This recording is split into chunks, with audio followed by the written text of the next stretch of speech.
12 जून दिन के 1:38 पर एयर इंडिया की फ्लाइट एयर इंडिया 171 क्रैश कर गया, जो बेहद दुखद घटना है। लेकिन इसके रीजंस को हम 3D एनिमेशन की हेल्प से समझने की कोशिश करते हैं। यह एयरप्लेन अहमदाबाद से 242 पैसेंजर को लेकर 1:36 पर लंदन गेटवे की तरफ उड़ान भरता है। करीब 2 मिनट तक एयरप्लेन रनवे पर अपनी स्पीड को बढ़ाता है। जब एयरप्लेन 300 किलोमीटर पर आवर की स्पीड तक पहुंच जाता है तो प्लेन रनवे से टेक ऑफ करता है। अभी प्लेन ने जस्ट टेक ऑफ किया है और सिर्फ 191 मीटर की हाइट पर पहुंचा है, लेकिन प्लेन का पायलट मेडे कॉल करता है एयर ट्रैफिक कंट्रोल के पास में और इमरजेंसी के बारे में बताते हैं कि प्लेन लिफ्ट नहीं कर रहा है। इसके बाद में कनेक्शन लूज हो जाता है और एयरप्लेन धीरे धीरे नीचे आने लगता है और एक हॉस्टल के बिल्डिंग से जाकर टकराता है और जबरदस्त ब्लास्ट होता है।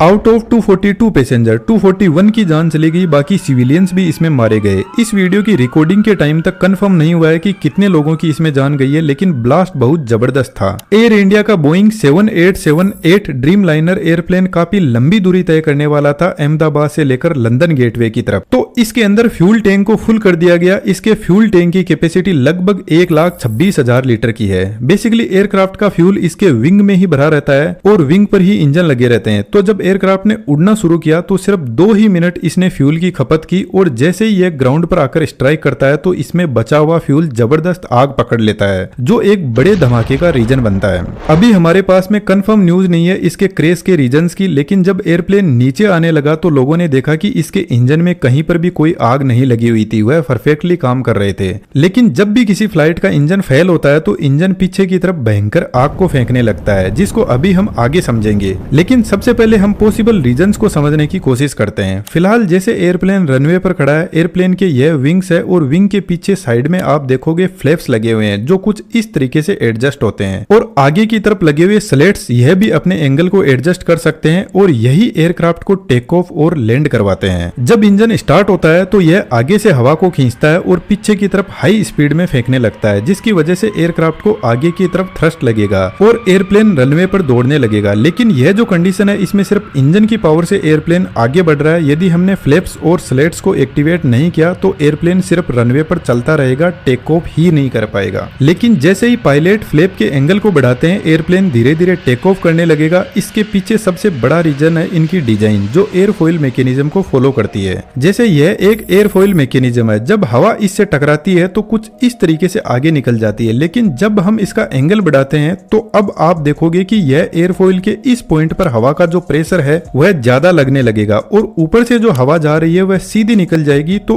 इस पॉइंट पर एयर का जो प्रेशर है वह लो हो जाएगा और हमें अच्छे से पता है चीजें हमेशा हाई प्रेशर से लो प्रेशर की तरफ बढ़ती है। तो जैसे ही पायलट एयरप्लेन के फ्लैप और स्लेट एक्टिवेट करता है तो विंग के ऊपर की साइड में लो प्रेशर जनरेट होगा और एयरप्लेन टेक ऑफ करने लगेगा। लेकिन एयर इंडिया के बोइंग 7878 ड्रीम लाइनर में प्रोबेबली एक्सपर्ट्स का ऐसा कहना है कि यदि फ्लैप और स्लेट टेक ऑफ के बाद में यदि उनमें कोई टेक्निकल एरर की वजह से कोई प्रॉब्लम आई तो यह एयरप्लेन को लिफ्ट प्रोवाइड ही नहीं करवा पाएंगे और एयरप्लेन अपने आप नीचे आने लगेगा। लेकिन बोइंग का यह एयरप्लेन बहुत ही ट्रस्टेड एयरप्लेन है, इसमें ऐसी प्रॉब्लम होने के चांस बहुत कम होते हैं। तो यहाँ पर दूसरा बड़ा रीजन हो सकता है गर्मी। यदि आपको पता हो तो राजस्थान और गुजरात के एरिया में बहुत ज्यादा टेम्परेचर बढ़ा हुआ है अभी के टाइम, और जब टेम्परेचर बढ़ता है तो हवा की डेंसिटी कम हो जाती है, जिसकी वजह से एयर पार्टिकल दूर दूर चले जाते हैं। यह लंबी दूरी का विमान था तो जनरल सी बात है इसमें बहुत सारा लोड भी होगा और यदि लोड ज्यादा हुआ ऐसी गर्मी में तो प्लेन टेक ऑफ तो कर जाएगा, लेकिन हवा की डेंसिटी की वजह से लिफ्ट प्रोवाइड नहीं करवा पाएगा।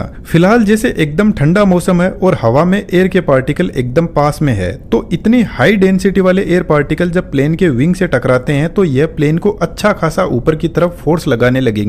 आप इसको ऐसे समझ सकते हो कि यदि 100 किलो का कोई पत्थर है तो या तो उसको 2 आदमी मिलकर उठाएंगे या 100 आदमी मिलकर उठाएंगे। तो जनरल सी बात है जब 100 लोग मिलकर उठाएंगे तो यही तरीका आसान रहेगा। तो यहाँ पर भी जब ज्यादा एयर की डेंसिटी होगी तो प्लेन आसानी से ऊपर की तरफ लिफ्ट करने लगेगा और आसमान में जाने लगेगा। लेकिन गर्मी के टाइम में जो अर्थ का सरफेस होता है वहां पर जनरली हीट ज्यादा होती है और यहाँ पर एयर के पार्टिकल्स होते हैं वह दूर दूर होते हैं। तो जब कम एयर पार्टिकल एयरप्लेन को ऊपर की तरफ फोर्स लगाएंगे तो हो सकता है कि यहाँ पर जो इंजन थ्रस्ट जनरेट कर रहा है वह सफिशिएंट ना हो, और यदि ऐसा हुआ तो इंजन यदि अपनी फुल पावर पर भी चल रहा है तो एयरप्लेन एक तो लोड और सेकंड हवा की लो डेंसिटी की वजह से धीरे धीरे नीचे आने लगेगा। इसलिए जनरली यदि आप नोटिस करोगे इंडिया, दुबई, मेक्सिको जैसी कंट्रीज में रनवे की लंबाई ज्यादा रखी जाती है ताकि प्लेन गर्मी में भी सही से टेक ऑफ कर सके। लेकिन दोस्तों एक इंपॉर्टेंट बात मैं आपको बता देता हूं, एक बार प्लेन के टेक ऑफ करने के बाद में यदि इंजन में कहीं पर भी कोई प्रॉब्लम आती है तो पायलट कुछ भी नहीं कर सकता, उसके कंट्रोल में कुछ नहीं होता है, क्योंकि प्लेन को वापस जल्दी से टर्न देकर रनवे पे नहीं लाया जा सकता।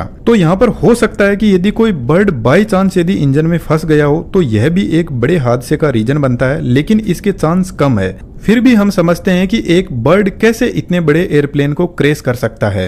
इंजन के आगे के इस हिस्से में बहुत सारे कंप्रेसर होते हैं और पीछे के इस हिस्से में टरबाइन होते हैं जो इन कंप्रेसर को चलाते हैं। कंप्रेसर का काम बेसिकली बाहर से हवा को अंदर की तरफ खींचना है और उसको कंप्रेस करना होता है। एयर कंप्रेस होने के बाद में पहुंचती है कंबशन चेंबर में, जहां पर फ्यूल जलता है। तो कंबशन चेंबर में सबसे पहले फ्यूल को स्प्रे किया जाता है जो बाहर से हवा आ रही है उसमें, जिसकी वजह से फ्यूल अच्छे से एयर के साथ में मिक्स हो जाएगा और फिर यहाँ पे लगे इग्नाइटर फ्यूल में आग लगाते हैं, जिसकी वजह से यहाँ पर बहुत सारी गैसेस जनरेट होती है। तो यहाँ पर टेम्परेचर और प्रेशर बढ़ने लगता है, जिसकी वजह से यह गैस एक्सपेंड करने लगती है। अब इस हाई प्रेशर वाली हवा को पीछे एक नोजल से बाहर फेंका जाता है, जिसकी वजह से इंजन को आगे की तरफ फोर्स लगता है। लेकिन यदि इसके कंप्रेसर में आगे की तरफ कोई बर्ड आकर फंस जाता है, वैसे तो यहाँ पर कंप्रेसर की स्पीड बहुत ज्यादा हाई होती है, लेकिन यह जो बर्ड है वह कंप्रेसर में एयर के फ्लो को ब्लॉक कर देता है, जिसकी वजह से कंबशन चेंबर को हवा मिल नहीं पाएगी। जबकि फ्यूल का यहाँ पर रेगुलर स्प्रे हो रहा है तो कंबशन चेंबर का टेम्परेचर बढ़ने लगेगा। अब एक प्रॉब्लम तो यहाँ पर है कि कंबशन चेंबर का टेम्परेचर बढ़ने लगेगा, जिसकी वजह से यहाँ पर आग लग सकती है।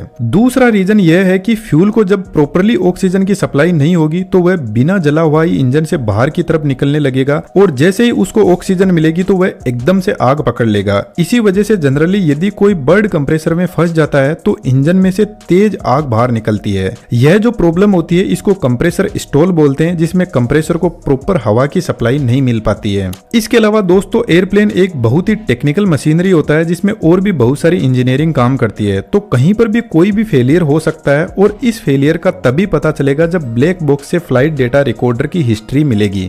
ब्लैक बॉक्स बेसिकली एयरप्लेन की हर एक एक्टिविटी को रिकॉर्ड करता है। उम्मीद करता हूँ आपको बहुत कुछ समझ में आया होगा। जैसे ही हमें कंफर्म न्यूज मिलती है तो हम फिर से इस पर वीडियो बनाने की कोशिश करेंगे, लेकिन दोस्तों कुछ वीडियो ऐसे आए हैं जो वाकई में बहुत विचलित करने वाले हैं, जिससे अंदाजा लगता है कि ये एक्सीडेंट बहुत ही ज्यादा खतरनाक था। बस उम्मीद है कि भगवान उनके परिवार के लोगों को हिम्मत और शांति